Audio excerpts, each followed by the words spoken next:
Good morning.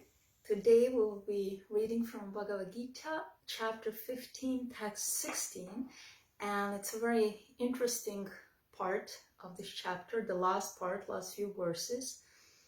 In the previous verse, we heard from Krishna that he was the compiler of Vedanta Sutras.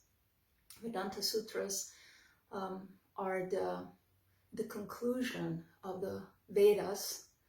They're explaining the purpose and the meaning of all the knowledge that was being exposed in the Vedas. And sutra means literally thread, string. So if you have a bundle, of thread, of string, and you can take one tip, the end of it, and you can roll it out, and then so much more will be visible. So that's how sutras work. We have only this one tip. Sutra is usually a very short, very concise aphorism. And you need someone to guide you to unpack the meaning, which is very deep and which is much more than what you can just see when you look at the aphorism. You need the guidance for it. So here in these few verses, Krishna is giving us the understanding of the purpose and meaning of all the Vedas. How amazing is that? So let's start with the verse 16. Tvavima Purusholoke Ksharaschakshara evacha Shara sarvani putani kutastakshara uchate. Translation. There are two classes of beings, the fallible and the infallible.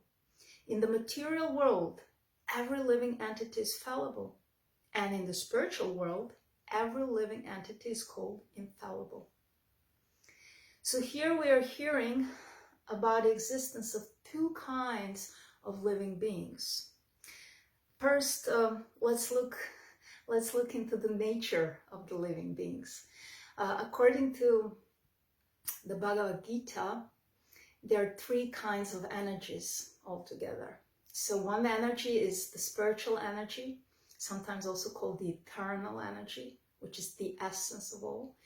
And then there is material energy, sometimes also called external energy, which, as the name is saying, is just external. It's not the essence, it's not the origin, it's just manifestation. And then we have the third kind of energy, that is called tatastha. Tatastha means marginal. That means that it has that ability to be both. In other words, tatastha energy are that energy that living beings have, like us. And we are, by our nature, by our origin, we are spiritual beings. We belong and we originate from that spiritual energy. But then, by our nature, we also have the potential, the tendency to identify ourselves with a completely different kind of energy, the material energy, and to be under its influence.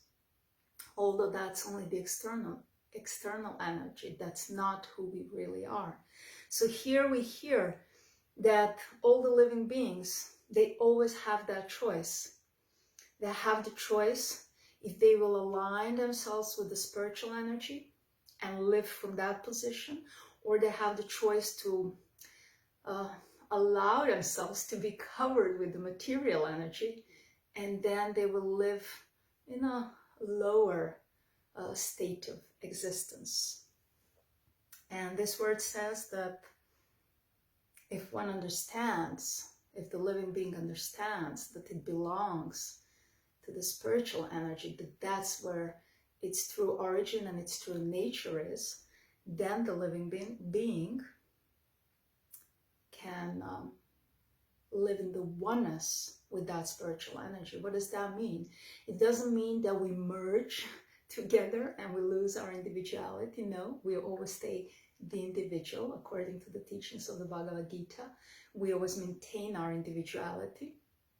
As Krishna said, we are eternal, fragmental parts. Eternally, we are so. But then we have that choice to become one in purpose. with the spiritual energy. And that's what this verse is teaching us about. So please think about that. And I'm very excited to continue further into these last few verses. Can you imagine what kind of a blessing, an opportunity, a gift that is? Here in only few verses, you have the whole knowledge of the Veda that's being summarized. Like if you would have to study for a huge test in order to pass the exam, and you have 50 thick and complex books in front of you, and then someone gives you one paragraph and says, you read this and you will understand everything thoroughly. So that's what these few verses are about. So please join me tomorrow. Thank you very much.